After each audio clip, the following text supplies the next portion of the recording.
Media మిత్రులకు నమస్కారం. ఈ పత్రికా సమావేశం తెలంగాణ రాష్ట్రంలో జరుగుతున్న మున్సిపల్ ఎన్నికలకు సందర్భంగా 116 మున్సిపాలిటీలు 7 మున్సిపల్ కార్పొరేషన్లలో తెలంగాణ ప్రజలు పట్టణ ప్రాంత తీర్పు ఇవ్వబోతున్నారు. ఈ తీర్పునిచ్చే సందర్భంగా మీడియా మిత్రులు, పట్టణ ప్రాంత ఓటర్ మహాశయులు వాళ్ళ కళ్ళ ముందు ఉన్న గతం,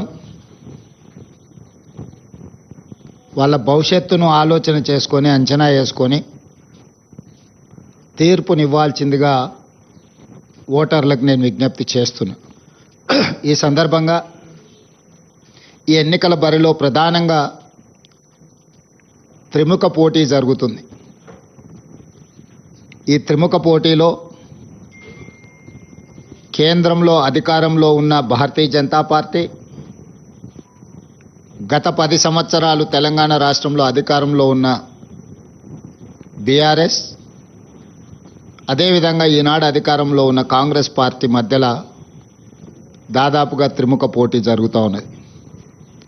అక్కడక్కడ మిగతా పార్టీలు ఉన్న ప్రధానంగా ఈ 3 రాజకీయ పార్టీల మధ్యలోనే ఈ ఎన్నికల వాతావరణం మోహరించి ఉన్నది. ఈ సందర్భంగా 3 సార్లు నరేంద్ర మోడీ గారు ప్రధానమంత్రిగా, 12 సంవత్సరాల నుంచి కేంద్ర ప్రభుత్వం చేసిన అభివృద్ధి కానీ, తెలంగాణ రాష్ట్రానికి సంక్షేమమైన అదనపు ప్రాజెక్టులు ఏమైనా మంజూరు చేసినరా ఈరోజు మనం మొట్టమొదట చర్చించుకుందాం. 2014 పార్లమెంట్ ఎన్నికల సందర్భంగా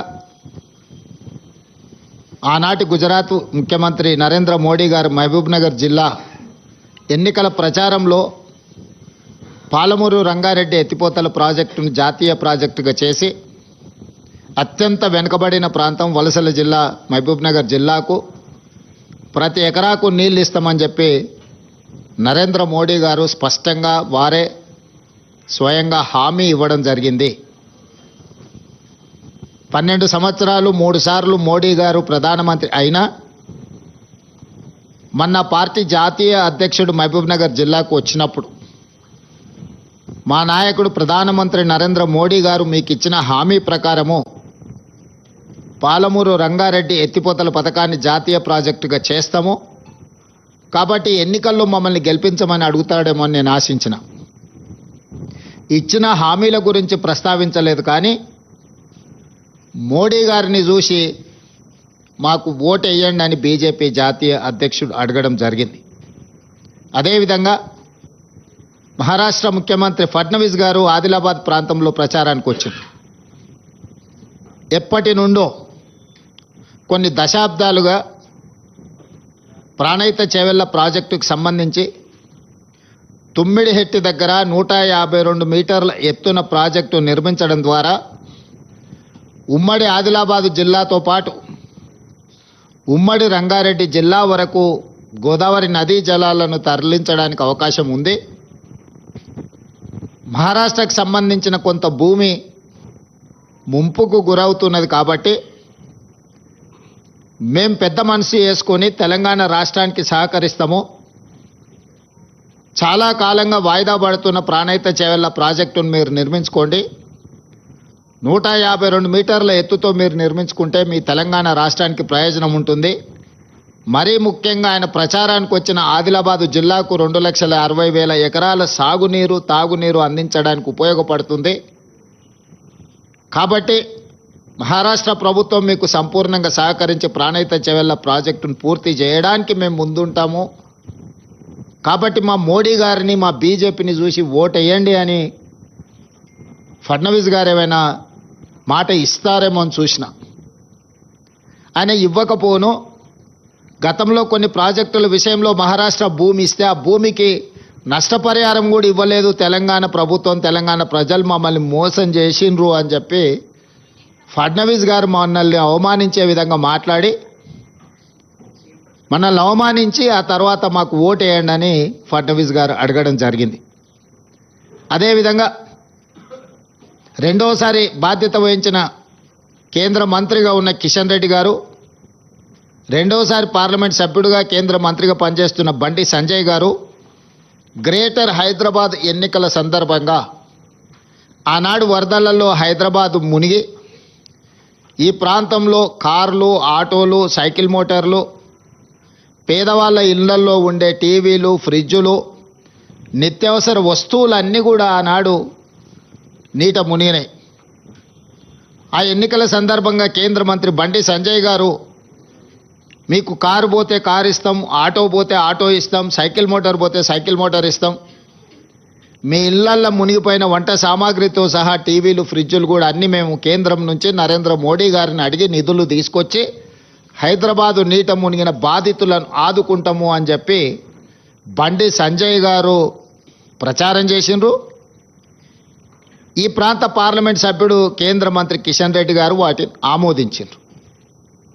ఈనాటి వరకు వీటి ఊసే ఎత్తలేదు. ఆనాడు ముంపుకు కారణమైన మూసీ ప్రక్షాళన కోసం వాళ్ళ ఎన్నికల మేనిఫెస్టోలో 10,000 కోట్ల రూపాయలు కేంద్ర ప్రభుత్వం నుంచి తెచ్చి మూసీని పునరుద్ధరిస్తాం, మూసీని ప్రక్షాళన చేస్తామనే హామీ కూడా గ్రేటర్ హైదరాబాద్ మున్సిపల్ ఎన్నికల సందర్భంగా భారతీయ జనతా పార్టీ ఇక్కడి ఓటర్లకు మాట ఇవ్వడం జరిగింది. ఆ మాట నమ్మి దాదాపుగా 150 కార్పొరేటర్లు హైదరాబాద్లో ఉంటే భారతీయ జనతా పార్టీకి దాదాపుగా 50 మంది కార్పొరేటర్లను 1/3 ఓటర్లు భారతీయ జనతా పార్టీకి ఓటు వేయడం జరిగింది. ఆనాటి నుంచి ఈనాటి వరకు బండి సంజయ్ గారు ఇచ్చిన బండి పోతే బండి, ఆటో పోతే ఆటో, లేకపోతే సైకిల్ మోటార్ పోతే సైకిల్ మోటారు ఇస్తా అని చెప్పి ఎన్నికల తర్వాత అడిగితే మీకు అందరికీ ఇన్సూరెన్స్ ఉంది కదా, ఇన్సూరెన్స్ ద్వారా మీకు ఇవన్నీ వస్తాయని ఆయన ఉచిత సలహా ఇచ్చిండ్రు. ఒక సామెత ఉన్నది, సత్రం భోజనానికి నెల్లూరి పెద్దారెడ్డి గారు రికమెండేషన్ లెటర్ ఇచ్చిండంట. సత్రంలో పెట్టేదే ఉచిత భోజనం. వాళ్ళు భోజనం పెట్టే సమయంలో ఎవరు వచ్చినా కూడా వాళ్ళకు ఉచితంగా పెడతారు. దానికి నెల్లూరు పెద్దారెడ్డి పెద్ద ఎత్తున రికమెండేషన్ లెటర్ రాసి దాన్ని మొత్తం ఫ్రేమ్ కట్టించి పంపించాల్సిన అవసరం లేదు. ఇన్సూరెన్స్ ద్వారా ఇన్సూరెన్స్ ఉంటే ఆ ఇన్సూరెన్స్ పొందడం ఎలా, ఇన్సూరెన్స్ చేసుకున్న వాళ్ళకి తెలియదా? దానికి బండి సంజయ్ గారి రికమెండేషన్ ఎందుకు? ఈనాడు కూడా కిషన్ రెడ్డి గారు, బండి సంజయ్ గారు, భారతీయ జనతా పార్టీ జాతీయ అధ్యక్షుడు, పక్క రాష్ట్ర ముఖ్యమంత్రి ఫడ్నవీస్ గారు, బీజేపీ అధ్యక్షుడు రామచంద్రరావు గారు 3 సార్లు ప్రధానమంత్రిగా 12 సంవత్సరాల నుంచి కేంద్రంలో అధికారంలో ఉన్న బీజేపీ ఈరోజు మున్సిపల్లో ఓటు వేస్తే కేంద్రం నుంచి నిధులు తెచ్చి మేము అభివృద్ధి చేస్తామని మాటిస్తున్నారు. ఇది నమ్మశక్యమైన మాటనేనా? మిమ్మల్ని నమ్మొచ్చా? 12 సంవత్సరాల మీ గత చరిత్రను చూసిన తర్వాత తెలంగాణ సమాజం ఇంకా మిమ్మల్ని నమ్మి మోసపోవాలని, నమ్మించి మోసం చేయాలని ఈరోజు మీరు ఓటర్లను ఓట్లు అడుగుతున్నారు అని అంటే ఇది తెలంగాణ ఓటర్లను, తెలంగాణ ప్రజలను అవమానించినట్టు కాదా? అదేవిధంగా పదే సందర్భం వచ్చినప్పుడు మేము ఇన్ని లక్షల కోట్లు, అన్ని లక్షల కోట్లు తెలంగాణ రాష్ట్రానికి ఇచ్చినాము, ఇవన్నీ నిధులు తెచ్చినామని చెప్పి కేంద్రం నుంచి మంత్రులు ప్రహ్లాద్ జోషి గారు వచ్చి మన 20 లక్షల కోట్లు మీకు ఇచ్చినామనేదో ప్రకటన చేసి, ఇంకొక మంత్రి వచ్చి 6-7 లక్షలు అన్నారు. ఏ మంత్రి వచ్చినా లక్షల కోట్ల రూపాయల ముచ్చటనే చెప్తున్నారు. దీనికి ఏంది అని అంటే నేను మా చీఫ్ సెక్రటరీ గారిని, ఫైనాన్స్ సెక్రటరీ గారిని అడిగినా, నిజంగా ఈ నిధులు వచ్చినాయా, వస్తే ఎక్కడున్నాయి, ఎక్కడ దాచిపెట్టారు, మరి అందులోకి వెళ్ళి ఆ ఖజానాలో నుంచి కొంతైనా తీసుకొని ఇప్పుడున్న సమస్యల్ని మరి పరిష్కరిద్దాం. ముఖ్యంగా మున్సిపాలిటీలలో ఎక్కడికక్కడ సమస్యలు పేరుకపోయినాయి. ఆ సమస్యలను పరిష్కరించడానికి కేంద్రం ఇచ్చిన నిధుల గురించి ఒకసారి నాకు వివరాలు చెప్పండి అని అంటే మా ఫైనాన్స్ సెక్రటరీ, మా చీఫ్ సెక్రటరీ గారు వచ్చి కూర్చొని, సార్ ఇందులో ప్లానింగ్ కమిషన్ రికమెండేషన్స్ ప్రకారం రాష్ట్ర ప్రభుత్వం కేంద్ర ప్రభుత్వాలకు చెల్లిస్తున్న పన్నులలో రాజ్యాంగబద్ధంగా ఆయా రాష్ట్రాలకు హక్కు ఉన్నది. జనాభా ప్రాతిపదికన, ఇతర ప్రాతిపదికన ప్లానింగ్ కమిషన్ రికమెండేషన్స్ ప్రకారం ఆయా రాష్ట్రాలకు కేంద్ర ప్రభుత్వం నిధులను విడుదల చేస్తుంది. తెలంగాణ రాష్ట్రం నుంచి కేంద్రానికి మనం చెల్లించే ప్రతి రూపాయికి 42 పైసలు తిరిగి మనకు కేంద్రం ఆ నిధులను వెనక్కి పంపుతుంది అని చెప్పారు. నేను అడిగిన మరి ఇతర రాష్ట్రాల పరిస్థితి ఏంది? తెలంగాణ రాష్ట్రానికి కేంద్రానికి తెలంగాణ రాష్ట్ర ప్రజలు ₹1 తెలంగాణ రాష్ట్ర ప్రభుత్వం ₹1 పన్నుల రూపంలో చెల్లిస్తే అందులో నుంచి 58 పైసలు కేంద్ర ప్రభుత్వం పట్టుకొని తెలంగాణకు 42 పైసలు ఇస్తున్నారు అని చెప్పాను. అప్పుడు నేను మిగతా తెలంగాణ రాష్ట్రంలో కర్ణాటకకి ఎంత వస్తున్నది అని అడిగిన. ₹1 కర్ణాటక చెల్లిస్తే 16 పైసలు కర్ణాటకకి ఇస్తున్నారు. తమిళనాడుకి ఎంత ఇస్తున్నారు అని అంటే ₹1 చెల్లిస్తే తమిళనాడుకి 26 పైసలు ఇస్తున్నారు. తెలంగాణకు 42 పైసలు ఇస్తున్నారు. కేరళకు 49 పైసలు ఇస్తున్నారు. దక్షిణాది రాష్ట్రాలైన కర్ణాటకకి ₹1 కేంద్రానికి పన్ను చెల్లిస్తే 16 పైసలు తిరిగి మనకు పథకాల రూపంలో వస్తున్నాయి. తమిళనాడు ₹1 చెల్లిస్తే తమిళనాడుకు 26 పైసలు వస్తున్నాయి. తెలంగాణ రాష్ట్రానికి 42 పైసలు వస్తున్నాయి ₹1కి. కేరళ రాష్ట్రానికి 49 పైసలు వస్తున్నాయని చెప్పి దక్షిణాది రాష్ట్రాలకు సంబంధించి ఈ రకమైన వివక్ష ప్లానింగ్ కమిషన్ అంచనాలు లెక్కలు వేయడంలోనే లోపభూయిష్టంగా ఉండి దక్షిణాది రాష్ట్రాలకు భారతీయ జనతా పార్టీ తీరని అన్యాయం చేస్తుంది. మనకు రావాల్సిన నిధులు మన వాటా సక్రమంగా దక్కడం లేదు అని చెప్పి అధికారిక లెక్కలు చెప్పారు. సరే మంచిది, మరి ఉత్తరాది రాష్ట్రాలు బీజేపీ అధికారంలో ఉన్న రాష్ట్రాల పరిస్థితి ఏంది అని అడిగినప్పుడు బీహార్ రాష్ట్రం ₹1 పన్ను చెల్లిస్తే బీహార్కు ₹6.06 కేంద్రం నిధులు విడుదల చేస్తుంది. మధ్యప్రదేశ్కి ₹1 మధ్యప్రదేశ్ ప్రజలు పన్ను చెల్లిస్తే ₹2.09 మధ్యప్రదేశ్కు కేంద్ర ప్రభుత్వం నిధులు కేటాయిస్తుంది. అదే పెద్ద రాష్ట్రమైన ఉత్తరప్రదేశ్ పరిస్థితి ఏంది అని అంటే ₹1 ఉత్తరప్రదేశ్ కేంద్రానికి చెల్లిస్తే ₹2.03 ఈరోజు ఉత్తరప్రదేశ్కి కేంద్రం నిధులు విడుదల చేస్తుంది. మరి ఇప్పుడు నేను కేంద్రం నుంచి వచ్చి కేంద్రం మీకు ఇన్ని లక్షల కోట్లు ఇస్తుంది అని చెప్పినప్పుడు నేను స్పష్టంగా బండి సంజయ్ గారిని, కిషన్ రెడ్డి గారిని, ఇతర రాష్ట్రాల నుంచి వచ్చిన వాళ్లకు ఎట్లాగూ మన పట్ల మన రాష్ట్రం పట్ల ప్రేమ లేదు, వాళ్ళు మన వాళ్ళు కాదు, వాళ్ళు మనకు నిధులు ఇవ్వరు, కేంద్ర మంత్రిగా పనిచేస్తున్న కిషన్ రెడ్డి గారిని, బండి సంజయ్ గారిని నేను అడుగుతున్నా, దక్షిణాది రాష్ట్రాలకు కర్ణాటక, తమిళనాడు, కేరళతో పాటు తెలంగాణకు తీరని అన్యాయం జరుగుతున్నప్పుడు మిగతా 3 రాష్ట్రాలను పక్కన పెట్టని తెలంగాణ రాష్ట్రం ₹1 చెల్లిస్తే 42 పైసలు మాత్రమే మనకు వస్తున్నప్పుడు ఏ రోజైనా మోడీ గారిని కానీ, కేంద్ర ప్రభుత్వాన్ని కానీ, ప్లానింగ్ కమిషన్ను కానీ, నీతి ఆయోగ్ను కానీ మా పట్ల వివక్ష ఉన్నది, మాకు రావాల్సిన నిధులు రావడం లేదు, ఇంకొక పక్కన బీహార్కు ₹6.06, మధ్యప్రదేశ్కు ₹2.09, ఉత్తరప్రదేశ్కు ₹2.03 మీరు అత్యధికంగా నిధులను తరలిస్తున్నారు. ఇది వివక్ష. ఈ వివక్షను సవరించండి, సరిదిద్దండి, తెలంగాణకు నిధులు ఇవ్వండి అని ఏ రోజైనా కిషన్ రెడ్డి గారు కానీ, బండి సంజయ్ గారు కానీ ఏమైనా మాట్లాడినరా? మన హక్కులు మనం చెల్లించిన దాంట్లో మనకు అదనంగా ఇవ్వకపోయినా మన రూపాయి మనకిచ్చిన మనకి ఎన్నో నిధులు రావాలి, వివక్షతోని మనకు అన్యాయం చేస్తుంటే అది దాచిపెట్టి, అది మూసిపెట్టి కేంద్రం నుంచి వస్తాదులను పిలిపించి తెలంగాణకేదో దయాదాక్షిణ్యము, దాన ధర్మాలు చేస్తున్నట్టుగా, తెలంగాణ ప్రజల ఆత్మ గౌరవాన్ని కించపరిచేటట్టుగా, తెలంగాణ ప్రజల యొక్క ఆత్మ గౌరవాన్ని ఢిల్లీలో మోడీ గారి దగ్గర తాకట్టు పెట్టినట్టుగా మీరు మాట్లాడడము మీ స్థాయికి, మీ హోదాకి, తెలంగాణ ప్రజలు మీకు ఇచ్చిన గౌరవానికి న్యాయమా?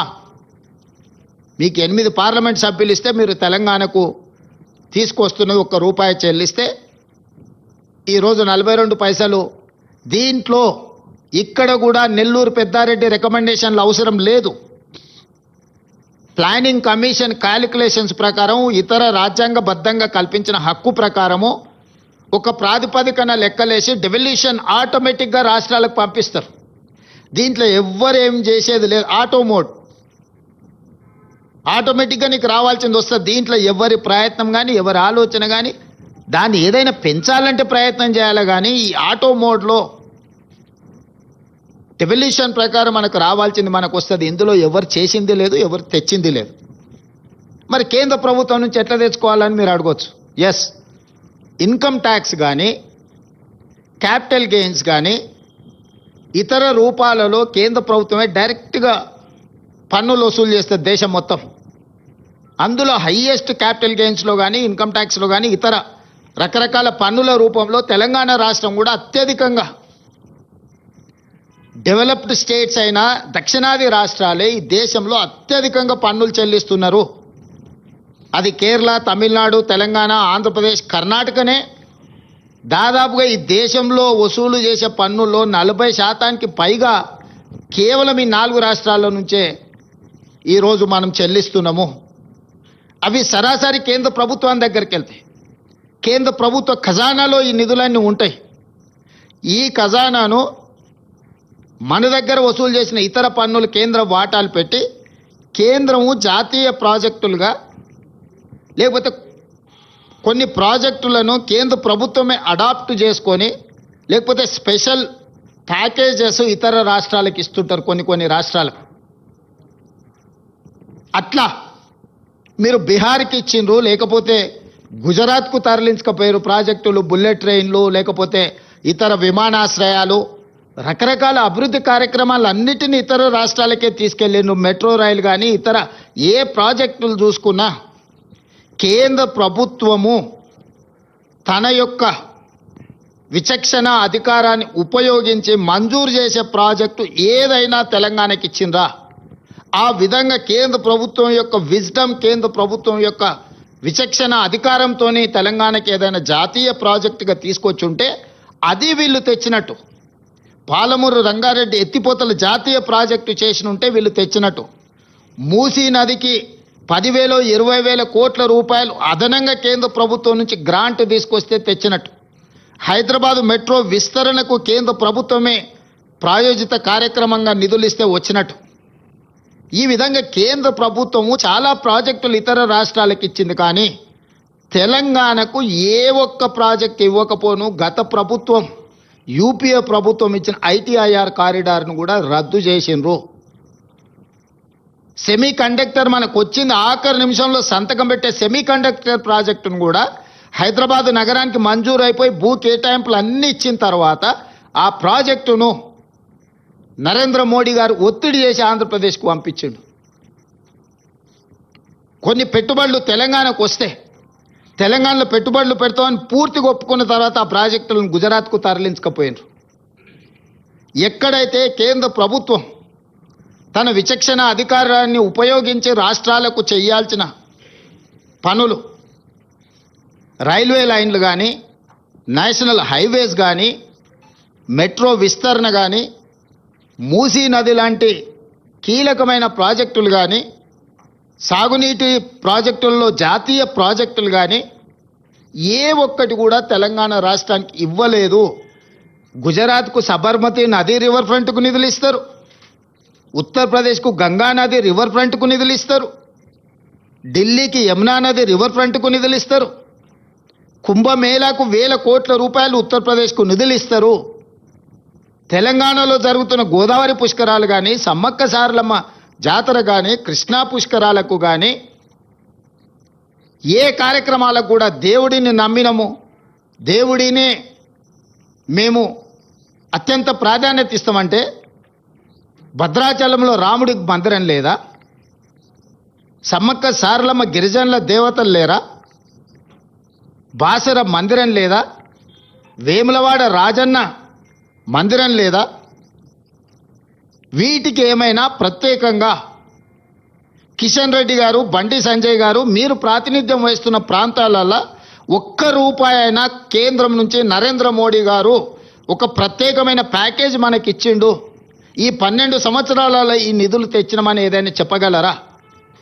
విపత్తులు వచ్చినప్పుడు వరదలు వచ్చి మనం కొట్టుకపోతే 10,000 కోట్ల రూపాయల నష్టం జరిగితే 10 సార్లు పోయి కలిసి వచ్చిన. ఎవరు ఎన్నన్నా ఎవరు ఎన్ని తిట్టినా రేవంత్ రెడ్డి మోడీకి అమ్ముడు పోయిండన్న ఆరోపణలు చేసినా కూడా రాజకీయ విజ్డమ్ను వాడి ముఖ్యమంత్రిగా నా బాధ్యత 10 సార్లు తిరిగైనా సాధించుకోవాలంటే ఖమ్మం హైదరాబాద్ నగరాలు వరదలలో కొట్టుకుపోయినప్పుడు ₹1 ఏమన్నా అదనంగా సాయం చేసిండ్రా? ఏ ప్రాజెక్టుకైనా 20 సార్లు తిరిగి వరంగల్ ఎయిర్పోర్ట్ ఆదిలాబాద్ ఎయిర్పోర్ట్ తెస్తే భూసేకరణ మన మీదనే పెట్టిండ్రు.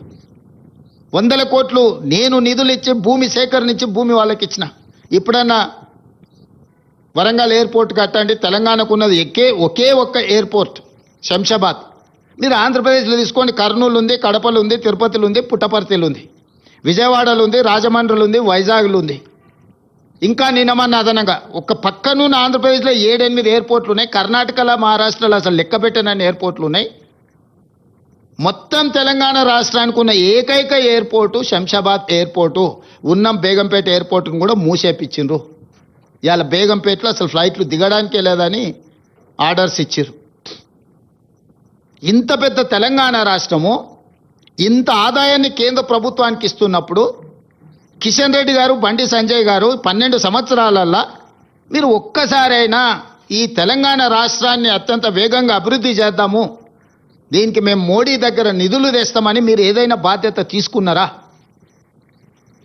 నరేంద్ర మోడీ గారు ఏదైనా స్పెషల్ ప్యాకేజ్ ఇచ్చినా, స్పెషల్ ప్రాజెక్ట్ ఇచ్చినా, స్పెషల్ డెవలప్మెంట్ స్పెసిఫైడ్ అథారిటీస్ ఏమని ఇస్తే మీరు సాధించినట్టు డివల్యూషన్ ప్రకారము రాజ్యాంగబద్ధంగా మనకు రావాల్సినవి మనం చెల్లించిన దాంట్లో రూపాయి చెల్లితే 58 పైసలు తినేసి 42 పైసలు మనకిస్తే ఇక చూసినావా మేము నిధులు తెచ్చినాం ఈ లక్షల కోట్లు అంటున్నాం. నువ్వు ఎంత చెప్తే అందులో 58% వాళ్ళ దగ్గర ఉండిపోయి 42% నువ్వు చెప్పే లెక్క. నా రూపాయలో నువ్వు 42 పైసలు నాకు ఇస్తున్నావు, నాకు అదనంగా నువ్వు ఇచ్చింది ఏంది? నీ నాయకులు ఇంతమంది వస్తున్నారు. ఈ రోజు వరకు మీరిద్దరే కదా ఉన్నది, మోడీ కదా ఉన్నది. ఇన్ని రోజులు ఇదే కిషన్ రెడ్డి, ఇదే బండి సంజయ్, ఇదే ధర్మపురి అరవింద్ గారు, వీళ్ళే కదా ఎంపీలు కేంద్రంలో ఉన్నది అధికారము. ఏమైనా తెచ్చిందా? ఇప్పుడు మున్సిపల్ ఎన్నికల్లో కౌన్సిలర్ను మోడీని చూసి ఓటేయండి అంటారు. మోడీని చూసి ఓటేస్తే మన మోరీలో ఉన్న మురికి మోడీ వచ్చి తీస్తాడా? మోడీ దగ్గరకు పోయి అడగాలనా? మన గల్లీలో మన మోరీ నిండిపోతే మోరీని తీయాలంటే మోడీ వస్తాడా? పోనీలు పోదామంటే మోడీ కలుస్తాడా? చారాన కోడికి బారాన మసాలా అయితే ఈడ గల్లీలో మోరీ తీసుకోవడానికి మోడీని కలవాలంటే అసలు గల్లీ ఎలక్షన్కు మోడీకి ఏం సంబంధము? మోకాలికి బోడిగుండుకి లింకు పెట్టినట్టు గుండు అరగుండు కలిసి ఈరోజు ఇట్లాంటి మాటలు చెప్పడం ఏమన్నా సమంజసమా? మోడీ గారిని చూసి ఓటేయమని బీజేపీ పడితే బీజేపీకి ఓటు వేయాలనా? ఓటర్లను ఆలోచన చేయమంటున్నారు. ఏమైనా నరేంద్ర మోడీ గారు, బండి సంజయ్ గారు, కిషన్ రెడ్డి గారు తెలంగాణ మీద ఏమైనా ప్రత్యేకమైన ప్రేమ చూపించరా? మన ఓట్లు వేయించుకోవడం, మన దగ్గర సీట్లు తీసుకోవడం తప్ప మనకి ఏమైనా ఇచ్చిండ్రా? ఇది భారతీయ జనతా పార్టీ యొక్క చరిత్ర. దీన్ని విశ్లేషించి వీళ్ళకి ఒక్కటి వీళ్ళ దేవుడు అసదుద్దీన్ ఓవైసీ. ఉత్తగా రాముడి పేరు చెప్తారు కానీ రోజు దండం పెట్టుకునేది అసదుద్దీన్ ఓవైసీకే. వీళ్ళ లైఫ్ లైన్ అంటారు కదా, వీళ్ళ లైఫ్ లైనే అసదుద్దీన్ ఓవైసీ. ఆయన పేరు లేకుండా, ఆయన జపం లేకుండా రాముడి పేరు ఎన్నిసార్లు వీళ్ళు తలుచుకున్నారో, అసదుద్దీన్ ఓవైసీ పేరు ఎన్నిసార్లు తలుచుకున్నారో చూడండి. ప్రతిసారి అసదుద్దీన్ ఓవైసీని అల్లావుద్దీన్ అద్భుత దీపంగా మార్చుకొని ఓట్లు అడుగుతారు.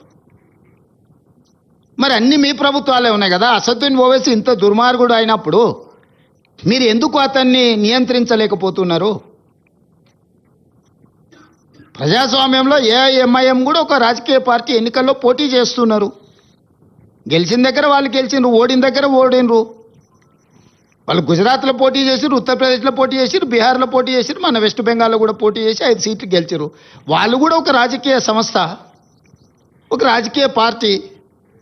కానీ వాళ్ళని భూతంగా చూపించి ఇంకెంతకాలం మీరు ఓట్లు అడుగుతారు?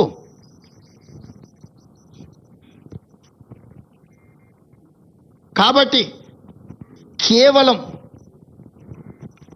మత విద్వేషాలను రెచ్చగొట్టి కొన్ని రాజకీయ పార్టీల నాయకులను భూతంగా చూపించి రాజకీయ మనుగడ సాధించాలని ఆలోచన చేయడమే వాళ్ళ భావ దారిద్ర్యానికి పరాకాష్ట. ఈ భావ దారిద్ర్యాన్ని చూసి బీజేపీకి ఓటు వేయాలన్న తెలంగాణ ప్రజలు మీరు ఆలోచన చెయ్యండి. ఇక రెండవ పార్టీ బీఆర్ఎస్ 10 సంవత్సరాలు వాళ్ళే, పంచాయతీ మెంబర్ నుంచి పార్లమెంట్ వరకు వాళ్ళే ఉన్నారు, మున్సిపల్ కౌన్సిలర్ నుంచి ముఖ్యమంత్రి వరకు వాళ్ళే ఉన్నారు. 10 ఏళ్లలో వాళ్ళు లేని పదవి ఏదన్నా ఉందా? వాళ్ళ పార్టీ, వాళ్ళ కుటుంబం వాళ్ళే కదా ఉన్నది.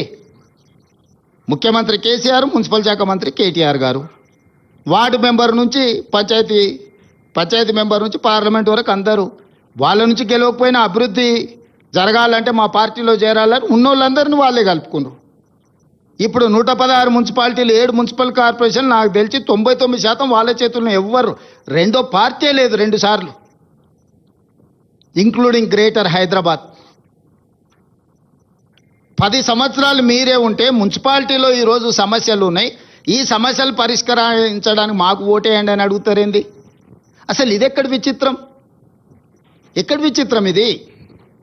మేమేమి ఎప్పుడు మున్సిపల్లో లేమే, మొదటిసారి మేము ఓటు అడుగుతున్నాం. మేము ఇంతకుముందు కౌన్సిలర్ కాదు, కార్పొరేటర్ కాదు, గ్రామాలలో సర్పంచ్ కాదు, ఏదీ లేము. మేము మొత్తం మీరే ఉన్నారు. మంత్రులు మీరే, ఎంపీలు మీరే, ఎమ్మెల్యేలు మీరే, ఎమ్మెల్సీలు మీరే, మేయర్లు మీరే, చైర్మన్లు మీరే, సర్పంచులు మీరే, జిల్లా పరిషత్ మీరే. అసలు బీఆర్ఎస్ వాళ్ళు కేవలం తోలుబొమ్మల ఆట ఆడిచ్చారు. మిగతా వాళ్ళని మంత్రుల రూపంలో ముఖ్యమంత్రి గారిని కలవడానికి పోతే కూడా గేటు బయట నుంచే మెడల్ బట్టి నెట్టేసారు హోంగార్డ్స్. మనం చూసినాం కదా. 10 సంవత్సరాలు మీరే ఉండి మున్సిపల్ అయితే నిన్నటి వరకు మీరే. ఇప్పుడు లేటెస్ట్ ఎలక్షన్ జరుగుతుంది. ఇప్పుడు మళ్ళీ మాకు ఓటేయండి అని బీఆర్ఎస్ అడుగుతుంది. అసలు అంటే ఏ మాత్రం కూడా మొహమాటం కానీ, అసలు సమాజం ఏమనుకుంటుంది మనం ఇంత బరితెగించి మాట్లాడడం వల్ల? ఇది ఏమైనా సమాజం ఆమోదిస్తుందా? అమరాన్ని ఎప్పుడో సామెత చెప్తుండే, బరితెగించిన కోడి అంట బజార్లోకి వచ్చి గుడ్డు పెట్టిందంట. గట్లున్నది బీఆర్ఎస్ వాళ్ళ వ్యవహారం. ఇద్దరు హరీష్ రావు గారు, కేటీఆర్ గారు ప్రతి మున్సిపాలిటీ తిరిగి మాకు ఓటేయండి అని అడిగితే బరితెగించిన కోడి బజార్లోకి వచ్చి గాడిద గుడ్డు పెట్టినట్టు ఉంది వీళ్ళు అడిగే విధానం, వీళ్ళు చెప్పే మాటలు. మీరు లేనిది ఏదన్నా ఉంటే ఇప్పుడు మీకు కొత్తగా ఇస్తే మీరు ఏదన్నా చేస్తారని అనుకోవచ్చు. 20 లక్షల కోట్ల రూపాయలు మీకు ఇస్తే పేదోళ్ళకి ఇండ్లు కట్టించిండ్రా? ఇండ్ల సంగతి చాలా దూరం, అసలు రేషన్ కార్డులు అన్ని ఇచ్చిండ్రా? సన్న బియ్యం ఇవ్వాలని వెనకటి చెప్పిండు కేసీఆర్ గారు. ముఖ్యమంత్రి మనవాడు ఏదైతే బియ్యం తింటుండో పేదోళ్ళకి అదే సన్న బియ్యం తినిపిస్తామని ఇచ్చిండా? మీరు జర్నలిస్టులు, మీరు కూడా ఉన్నారు కదా ప్రజాక్షేత్రంలో. మీ గుర్తింపు కార్డు, మీ ప్లాట్ల గురించి ఇట్లా చెప్పుకుంటూ పోతే ఒక్కొక్క వర్గానికి, ఏ ఒక్క వర్గానికన్నా ఉద్యోగాలు ఇచ్చిరా, రేషన్ కార్డులు ఇచ్చిరా, సన్నబియ్యం ఇచ్చిండ్రా? అసలు ఏది వీళ్ళు అమలు చేసింది? పట్టణ ప్రాంతాలలో మోరీలు అన్న తీసిండ్రా? వరదలు వచ్చి కొట్టుకపోతే కనీసం పలకరియనన్నా పలకరిచ్చిరా? ఏమీ చేయకుండా ఇప్పుడు మళ్ళొచ్చి మాకు ఓటేయండి, మేము ఇరగదీస్తాం, పగలదీస్తామని అంటున్నారు. జెర్సేపటికి ఏంటన్నా ఒకరో ఇద్దరు గెలిచారు అనుకో. ఇప్పుడు కేసీఆర్ గెలిచిండు, ప్రతిపక్ష నాయకుడు అయ్యండి. ఎప్పుడన్నా సభకు వచ్చిండా? నాయకుడే అట్లుంటే కిందోళ్ళు ఎట్లుంటారు? రేపు వీళ్ళు వస్తారా మున్సిపాలిటీకి? ఆవు చేనులో మేస్తే దూడేమన్నా గట్టు మీద మేస్తా, అది కూడా గంటకే పోయి మేస్తుంది.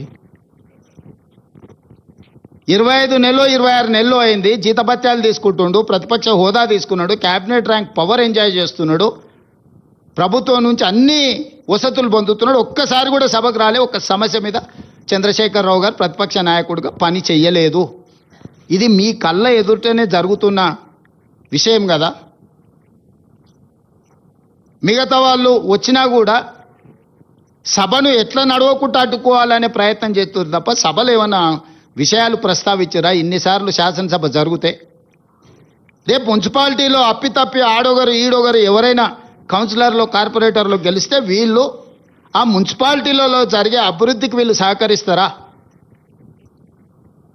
బీఆర్ఎస్కి అసలు అర్హత ఉన్నదా ఓటు అడగడానికి? 23లో అధికారం పోయి 24 పార్లమెంటులో గుండుసున్న వచ్చి 25లో సర్పంచ్ ఎన్నికల చావు తప్పి కన్నులొట్టబోయి ఈ పరిస్థితిలో అహంకారం, విషము, విద్వేషపూరితమైన ప్రసంగాలు, రెచ్చగొట్టే మాటలు స్థాయికి మరిచి చూస్తుంటే మా ఈగల్ టీంకు చెప్పాల్సి వచ్చేటట్టుంది. నార్కోటిక్ ఎనాలిసిస్ ఏదన్నా గంజాయి కానీ, కొకేన్ కానీ, హెరాయిన్ కానీ ఏమైనా కొట్టి మాట్లాడుతున్నారా వీళ్ళ మాటలు చూస్తుంటే అని. ఎందుకంటే హోష్లో లేకుండా ఉన్నోడు అట్లాంటి మాటలు మాట్లాడతాడు. హోష్లో ఉన్నోడు, ఈ సమాజం పట్ల బాధ్యత ఉన్నోడు, పెద్ద పెద్ద చదువులు చదువుకున్నా అనుకునేటోడు మాట్లాడే మాటలేనా? ఇలాంటి వాళ్ళకి ఈరోజు ఓటేయమని అడిగితే వాళ్ళు అడుగుతారు. ఎందుకంటే వాళ్ళకి దోపిడీ అలవాటు పడ్డది. ఏ రూపాయి కూడా ఇసుక వదలే, గాలి వదలే, నీరు వదలే, ఇండ్లు వదలే, ఏది వదలే. లాస్ట్కు భార్యాభర్తలు మాట్లాడుకునే టెలిఫోన్ సంభాషణలు కూడా వదలలే వాళ్ళ పైశాచిక ఆనందానికి. ఇదొక మానసిక రోగం, జబ్బు. ఇప్పుడు వీళ్ళు వచ్చి ప్రతిపక్షాలను, జడ్జులను, జర్నలిస్టులను, సినిమా తారల్ని, భార్యాభర్తల్ని ఎవరిని వదిలేలే వీళ్ళ పైశాచిక ఆనందం. కానీ ఒక మానసిక రోగంతో, ఒక ఉన్మాదంతో టెలిఫోన్ ట్యాపింగ్ని అడ్డం పెట్టుకొని వ్యాపారస్తుల ఫోన్లు ట్యాపింగ్ చేసి వాళ్ళని బెదిరించి 100 కోట్ల రూపాయల ఎలక్టోరల్ బాండ్స్, 100 ఎకరాల భూములు రాయించుకున్నారని విచారణల విస్తుపోయే విషయాలు బయటకు వచ్చినాయి. అసలు ఈ చేసిన తప్పిదాలకు పోలీసు అధికారులు నేరగాళ్ళను పట్టుకొచ్చినప్పుడు సిగ్గయ్య ఆ నేరగాళ్ళు ముఖానికి నల్ల ముసుగేసుకొని వస్తారు, కండ్లకు మాత్రం ఇట్లా బొక్కలు పెట్టి. అది పోలీసులు వేయరు, వాళ్ళే వేసుకుంటారు. ముఖాన్ని సమాజానికి చూపించక రేపు మళ్ళీ బజార్లో పోయినప్పుడు ప్రజలు చీదరిస్తారు, కొడతారు అని చెప్పి ముసుగు తోడుకొని వస్తారు. విచారణకు పిలిచినప్పుడు అట్లా ముసుగు తోడుకొని పోకుండా ఏదో పెద్ద యుద్ధం చేసి దేశాన్ని గెలిచినట్టు చేతులు ఊపుకుంటా. అసలు ఎంత బరితెగింపు మాటలు, చేతలు, వికారపు ఆలోచనలు. వీళ్లకు మళ్ళీ మున్సిపాలిటీలో 3వసారి కూడా మోసం చేస్తామని బయలుదేరిండ్రు వీళ్ళు. ఇక బీజేపీ, బీఆర్ఎస్ రెండింటిని కలిపి చూద్దాం ఒకసారి. పోనీ ఇద్దరు కలిసేమన్నా ఎలగబెట్టిరా అంటే 2014 నుంచి 2021 వరకు బీజేపీకి రాజ్యసభలో మెజారిటీ లేదు.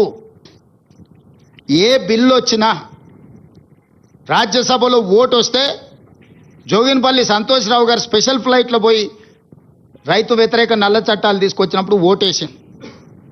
ప్రతి నిమిషం రాజ్యసభలో పహారా ఏసీ బీజేపీని కాపాడిన వీళ్ళిద్దరూ దాదాపుగా 2022 వరకు పూర్తిగా మమేకమైపోయి, మనం సినిమాలలో చూస్తుంటాం, పున్నమినాగ సినిమాలు నాగుపాము పెంజరాలు అన్ని అల్లిబిల్లు వేసుకొని నాగిన్ డ్యాన్స్ చేస్తుంటాయి. ఆ లెవెల్లో బీజేపీ, బీఆర్ఎస్ వాళ్ళు అసలు విడదీయరానంత ఎవరన్నా ఆ విషయాన్ని చూసినా ప్రస్తావించిన బుస కొట్టేది. అసలు మా అనుబంధం మీద మీకెందుకింత అని. ఏ విషయంలో రైతు వ్యతిరేక నల్ల చట్టాలు తెచ్చినప్పుడు కానీ, నోట్ల రద్దు చేసినప్పుడు అసెంబ్లీ పెట్టి అభినందించాడు, జీఎస్టీ తెచ్చినప్పుడు ఆదివారం పూట అభినందించాడు. ఏ చట్టం నరేంద్ర మోడీ గారు తీసుకొచ్చిన ప్రజలకు వ్యతిరేకంగా నోట్ల రద్దునైతే అద్భుతమైన అసెంబ్లీలోనే వారు కీర్తించారు. జీఎస్టీ చట్టం, రైతు వ్యతిరేక నల్ల చట్టాలు, 3 తలాక్, 370 ఆర్టికల్ రద్దు, ఇట్లా ఏది చూసినా రాజ్యసభలో 100% బీఆర్ఎస్ వాళ్ళు బీజేపీకి, మోడీ గారికి అనుకూలంగా. గజ్వేల్లో మిషన్ భగీరథ ప్రారంభోత్సవానికి వస్తే హమే కుచ్ నహీ చాహియే తేరా ప్యార్ బస్ అని, ఆయన ప్రేమ ఉంటే అందులో అమరత్వం పొందుతా అని చెప్పి నరేంద్ర మోడీ గారి ప్రేమలో చంద్రశేఖరరావు గారు అమరత్వం పొందుతా, నాకు అంతకు మించి ఇంకేం అవసరం లేదు ఈ జన్మకని యుగల గీతం పాడుకున్నది మోడీ గారు, కేసీ గారు కాదా? మీరు అందరు చూడలేదా? మరి మీరంతా పెనవేసుకున్న బంధము, పేగు బంధం ఉన్న తెలంగాణకి ఏమైనా నిధులు తేవడానికి వాడినరా? ఈరోజు కూడా మేము ఇచ్చిన కాళేశ్వరం ఏటీఎంగా మార్చుకున్నారు, 1000 కోట్ల రూపాయల అవినీతి జరిగిందని మోడీ గారి నుంచి అమిత్ షా వరకు చెప్పిండ్రు. కిషన్ రెడ్డి గారైతే ఒక అడుగు ముందుకేసి అసలు కాళేశ్వరం కేసు సిబిఐకి అండి 48 గంటలలో వాళ్ళని అరెస్ట్ చేసి లోపల పెడతా, నీతో చేతనైతలేదా రేవంత్ రెడ్డి గారు అన్నారు. ఓయబ్బ కిషన్ రెడ్డి పైల్వాన్ బయలుదేరండి, ఏదో అయ్యేటట్టు ఉంది, 6 ప్యాక్ ఉన్నది సార్, మొత్తం ఒక గుద్దుకే ఖతం చేసేటట్టు అని చెప్పి, ఓకే సార్ మంచిది నువ్వు బలవంతుడి కానీ అని ఇచ్చిన 6 నెలలు అయింది. ఎక్కడుందే ఫార్ములా ఈ రేస్? ఈడీ దగ్గర ఉంది, ఎక్కడుందే? ఎందుకు ఈడీ వాళ్ళు కేటీఆర్ని అరెస్ట్ చేస్తలేరు? ఎందుకు హరీష్ని కేసీఆర్ని సిబిఐ విచారణ కన్నా పిలుస్తలేదు? అంటే ఇన్నాళ్ళు మీరు సహకరించిన సహకారానికి తిరిగి వాళ్ళు ఇది క్విట్ ప్రోకో కాదా? మీ ఒప్పందం అనుబంధం ఒక్కటి కాదా? వీళ్ళ అనుబంధం ఏ రకంగా ఉందో ప్రజలు గమనిస్తలేరా? వీళ్ళు గమనించడం లేదని వీళ్ళు అనుకుంటే, పిల్లి కళ్ళు మూసుకొని పాలు తాగితే పిల్లి అనుకుంటుండొచ్చు పిల్లి ఎవరిని చూస్తలేదు, కానీ పిల్లిని ఎవరు చూస్తలేరు అనుకుంటే ఎట్లా కుదురుద్ది? ఈరోజు బీజేపీ బీఆర్ఎస్ అనుబంధం కూడా ఇలాంటిదే. కాబట్టి బీఆర్ఎస్ ఓటు అడిగే అర్హతనే లేదు, నైతికత సంగతి చాలా దూరం, అసలు ఓటు అడిగే అర్హతనే లేదు. బీఆర్ఎస్ పార్టీని యాసిడ్ పోసి కడగాలి, మొక్క కూడా మొలవనియొద్దు. ఈ రోజున్న మొత్తం దరిద్రానికి బీఆర్ఎస్ఏ కారణము. మొక్క కూడా మళ్ళీ మొలకెత్తొద్దంటే యాసిడ్ పోస్తారు. యాసిడ్ పోసి కడుగుతే కానీ ఈ రాష్ట్రానికి మున్సిపాలిటీలకు పట్టిన ఈ దుర్భరమైన పరిస్థితి నుంచి తెలంగాణ సమాజం బయటపడదు. ఇక మీరు నన్ను అడగొచ్చు, మరి మీ సంగతి ఏంటి సార్, మరి మీరు కూడా 2 ఏళ్ళు అయింది కదా అని. 2 ఏళ్ళలో 10 ఏళ్ళు ఒక ఆయన చేసిండు, 12 ఏళ్ళు ఒక ఆయన చేసిండు, నేను 2 సంవత్సరాలు చేసిన. 12 బీజేపీ, 10 సంవత్సరాలు కేసీఆర్ గారు, 2 సంవత్సరాలు కాంగ్రెస్ పార్టీ. 2 సంవత్సరాలలో అధికారంలోకి వచ్చిన మొదటి రోజే 3 విడతలుగా ప్రభుత్వ ఉద్యోగులకు జీతాలు ఇచ్చేది. జీతం ఎప్పుడు వస్తుందో తెలియని పరిస్థితి తెలంగాణ రాష్ట్రంలో ఉండే. ఆ రోజు నుంచి ఈ రోజు వరకు ప్రతి ప్రభుత్వ ఉద్యోగికి మొదటి తారీఖు నాడు జీతం ఇస్తున్నాం. ఆ మధ్యకాలంలో వాట్సాప్లలో పెట్టుకోరు, భార్యలు నమ్మడం లేదు, మొదటి తారీఖు నాడు మా జీతం పడదంటే మా సతీమణులు కూడా మమ్మల్ని నమ్మతలేరు, కావాలంటే చూడండి అని వాట్సాప్లలో వాళ్ళ కుటుంబ సభ్యుల సంతోషాన్ని మొదటి తారీఖు నుంచి మేము వచ్చినప్పటి నుంచి ప్రభుత్వం కోసమే, తెలంగాణ రాష్ట్ర పునర్నిర్మాణం కోసం పనిచేస్తున్న ప్రభుత్వ ఉద్యోగస్తులకు మొదటి తారీఖు నుంచి జీతం మేము ఇచ్చిన వాట వాస్తవం కాదా? 5 లక్షల రూపాయల ఆరోగ్యశ్రీని ఆనాడు అరాకొరగా ఇస్తే దాన్ని 10 లక్షల రూపాయలకు పెంచి ఈరోజు అమలు చేస్తున్నది నిజం కాదా? ఆడబిడ్డలకు ఆర్టీసీలో ఉచిత ప్రయాణం అంటే ఆనాటి నుంచి ఈనాటి వరకు డిసెంబర్ 7 నాడు మేము అధికారం 23 నాడు చేపడితే డిసెంబర్ 9, 20, 23 నాడు బస్సు ప్రయాణం మొదలు పెడితే ఈ రోజు వరకు ఏ ఒక్క ఆడబిడ్డ కూడా అనా పైసా బస్సులో చెల్లించలే. ఆర్టీసీ నష్టాలలో ఉండి కార్మికులు ఆత్మహత్యలు చేసుకుంటుంటే ఈ 2 సంవత్సరాలల్లో రాష్ట్ర ప్రభుత్వం 9,000 కోట్ల రూపాయలు ఆర్టీసీకి చెల్లించి ఈరోజు లాభాల బాటలో ఆర్టీసీ కార్పొరేషన్ని కాపాడినము. 50,000 ఆర్టీసీ కార్మికులు ఈరోజు నిద్రపోగలుగుతున్నారు, కుటుంబ సభ్యులతో కనీసం గడపగలుగుతున్నారు. 10 ఏళ్ళు రేషన్ కార్డు ఇవ్వలే. రేషన్ కార్డు ఏంది, దాని గుర్తింపు విలువైందా? చంద్రశేఖరరావు గారు రేషన్ కార్డు ఇద్దామన్న ఆలోచన కూడా చేయలేదు. మేము వచ్చినాక లక్షలాది రేషన్ కార్డులు ఇచ్చి ఆనాడు దొడ్డు బియ్యం పెడితే బర్రెలకు దాన పెట్టేది.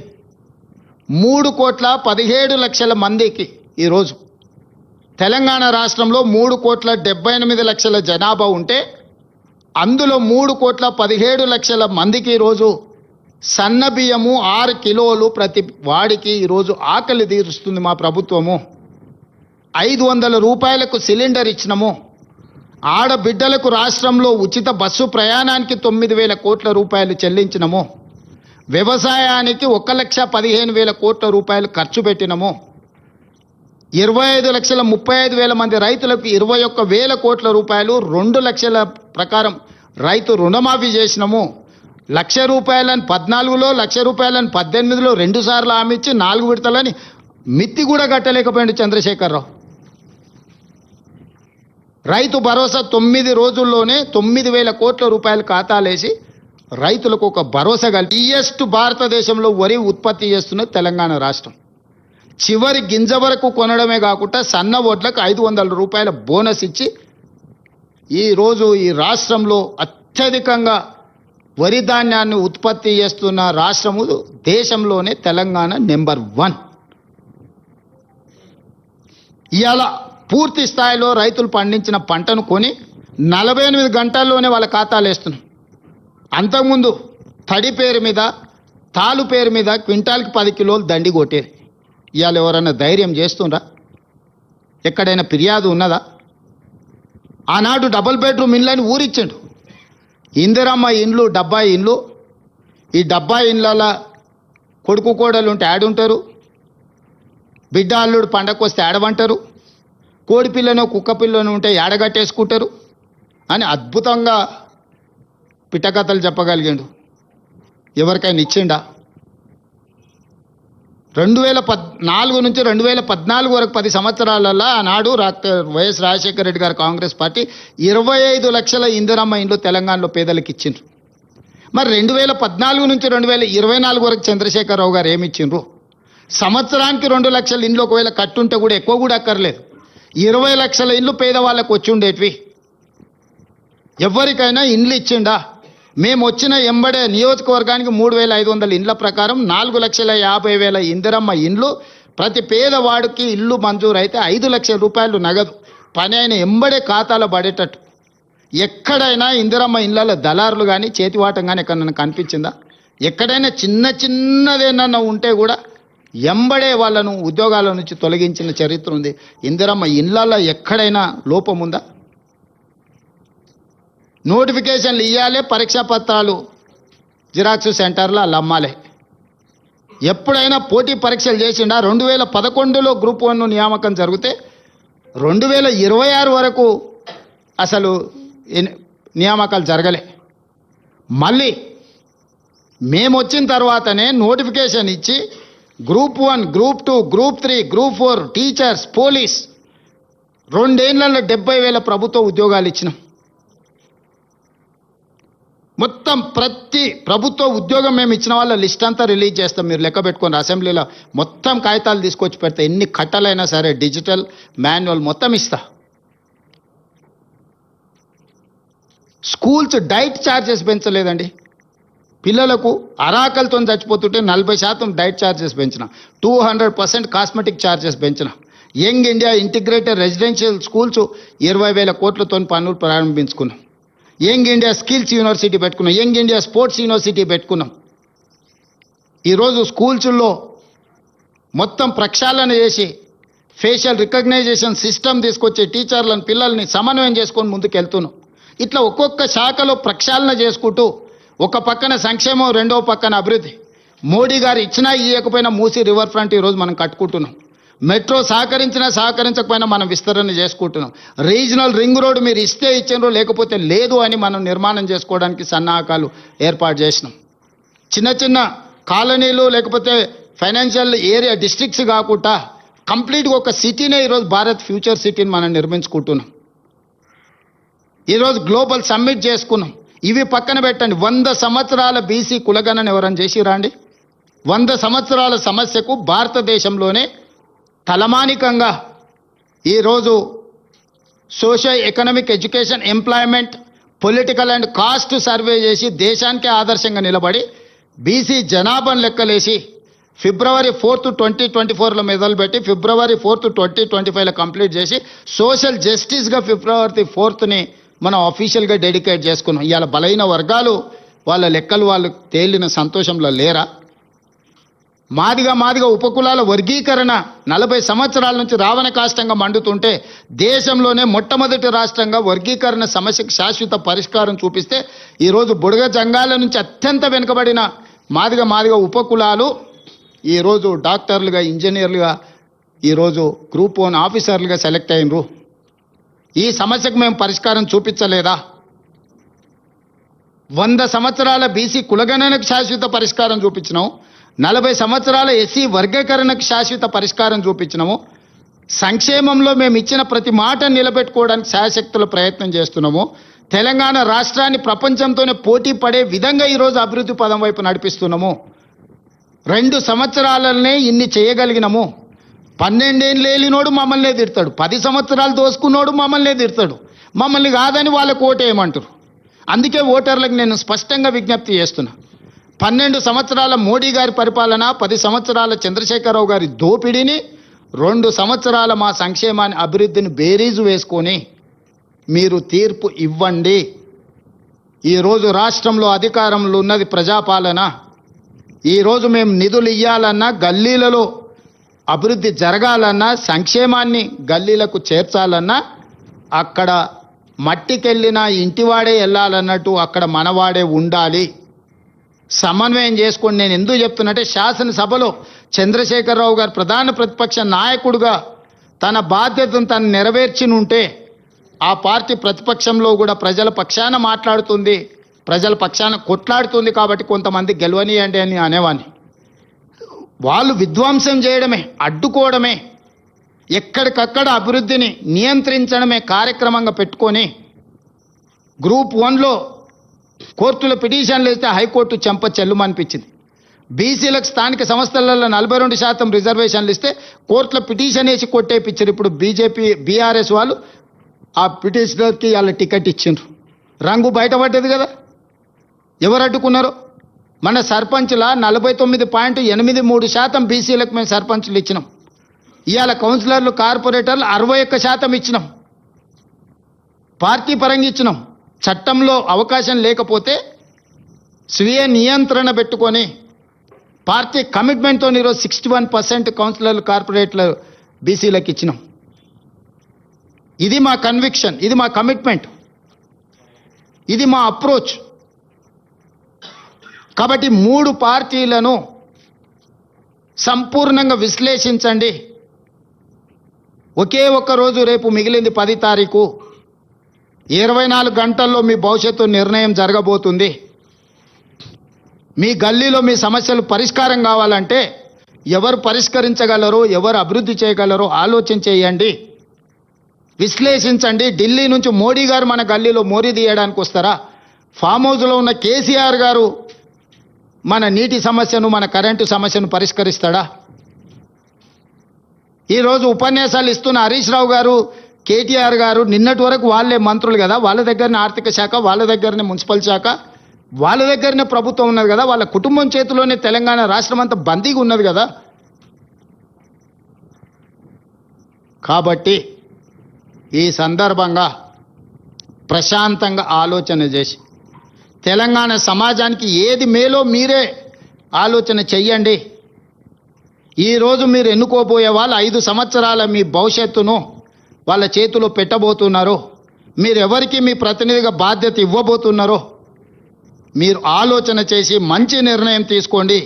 ఈ ప్రభుత్వం మీది, మీకోసమే పనిచేస్తుంది. ప్రభుత్వం దగ్గర ఉన్న నిధులన్నీ ఖర్చు పెడుతుంది. కేంద్రంతోని అవసరమైన సయోధ్యను సమన్వయం చేసుకుంటుంది. కానప్పుడు కేంద్ర ప్రభుత్వం మీద కొట్లాడడానికి ఈ ప్రభుత్వానికి ఎలాంటి బేసిజాలు లేవు. మీలాక కుమ్ముకు చీకటి ఒప్పందాలు మాకు అవసరం లేదు. ఏదున్నా ప్రజల ముందే బహిరంగంగా మా ఆలోచనలు పెడతాము. ఇవాళ కరీంనగర్కి ఔటర్ రింగ్ రోడ్డు రావాలన్నా, వరంగల్కి ఔటర్ రింగ్ రోడ్డు రావాలన్నా, ఖమ్మం అభివృద్ధి జరగాలన్నా, రామగుండం అభివృద్ధి జరగాలన్నా, నిజామాబాద్ అభివృద్ధి జరగాలన్నా, నల్లగొండ జరగాలన్నా, మహబూబ్ నగర్ మున్సిపల్ కార్పొరేషన్స్ జరగాలన్నా ఈరోజు రాష్ట్ర ప్రభుత్వమే చేయగలదు. సంపూర్ణంగా మా ప్రభుత్వానికి సహకరించండి, మమ్మల్ని ఆశీర్వదించండి. ఈ ప్రభుత్వమే ఇంకా 3 సంవత్సరాలు ఉంటుంది. ఆ తర్వాత ఇంకొక 5 సంవత్సరాలు మేమే అధికారంలోకి వస్తాము. 94 నుంచి 2004 వరకు టీడీపీకి అధికారం ఇచ్చారు. 2004 నుంచి 2014 2 సార్లు కాంగ్రెస్కి ఇచ్చారు. 2014 నుంచి 2024 టీఆర్ఎస్కు 2 సార్లు అధికారం ఇచ్చారు. 2024 నుంచి 2034 వరకు తిరిగి ఇందిరమ్మ రాజ్యాన్ని ప్రజలు ఆశీర్వదించబోతున్నారు.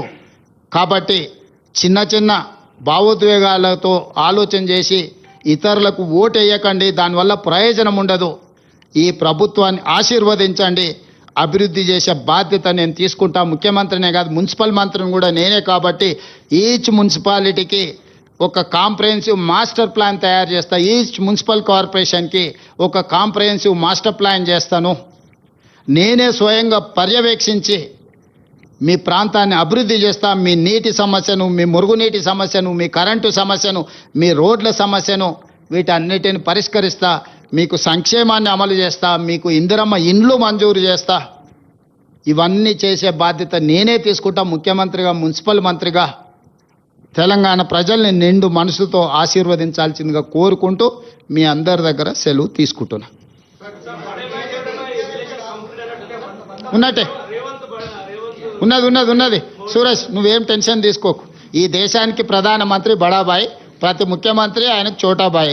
మీరే లే మనం ప్రోటోకాల్స్. నువ్వు జర్నలిస్ట్, నిన్ను ఏడగల్పించినా పలకరిస్తా.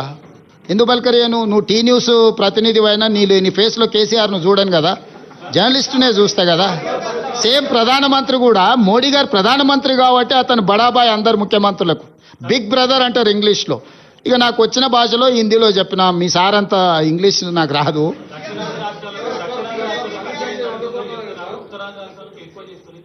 అవును, హైదరాబాద్లో ఐటీ నుంచి ₹1 పెడితే ₹10 వస్తుంది. హైదరాబాద్ నుంచి ఇన్కమ్ మొత్తం హైదరాబాద్లో ఖర్చు పెడతారా లేదా తెలంగాణ జిల్లాలో పెడతారా? అట్లానే అన్రెస్ట్గా ఉన్న ఇతర రాష్ట్రాలు, దేశంలో ఎక్కడైతే వ్యాధి ఉందో ఆ వ్యాధిని నయం చేయడానికి ఇతర నిధులు పెడతారు. కానీ మీరు పెట్టిన రూపాయి మీకే రావాలనుకుంటే స్వార్థమా కాదా? ఇప్పుడు స్వార్థం అనే దాంట్లో కూడా ఒక విచక్షణ ఉంది.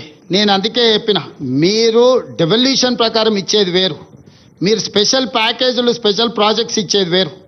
రేపు రీజనల్ రింగ్ రోడ్ ఇస్తే ఇంకా ఆదాయం పెరుగుతుంది, మెట్రో రైలు ఇస్తే ఇంకా ఆదాయం పెరుగుతుంది, ఇంకా మనకు వరంగల్, ఆదిలాబాద్ ఎయిర్పోర్ట్లు ఇస్తే ఇంకా ఆదాయం పెరుగుతుంది. కేంద్రానికి తిరిగి పన్నులు చెల్లిస్తాం కదా.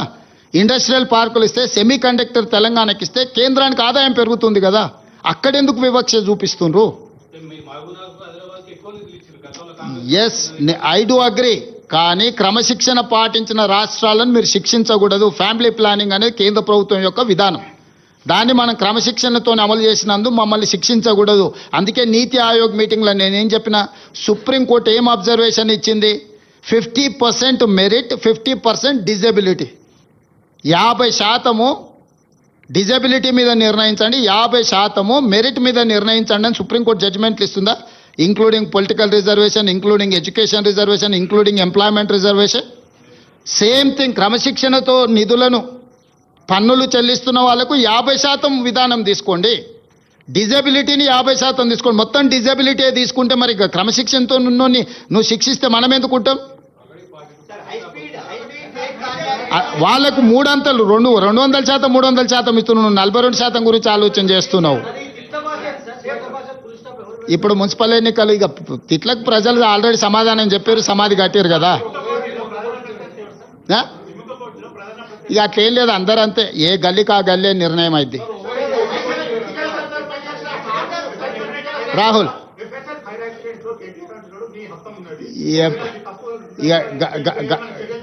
రాహుల్ గంజాయి బ్యాచ్ గురించి నేను పెద్దగా ఆలోచన చేయను, వదిలేసాయి. నువ్వు కూడా వదిలేయి, నువ్వు కూడా ఆ ట్రాప్లో పడకు. మనం ఏదైనా మంచి మున్సిపల్లో ప్రజలకు మంచి చేసే దాని మీద తీసుకుందాం. ధన్యవాదాలు.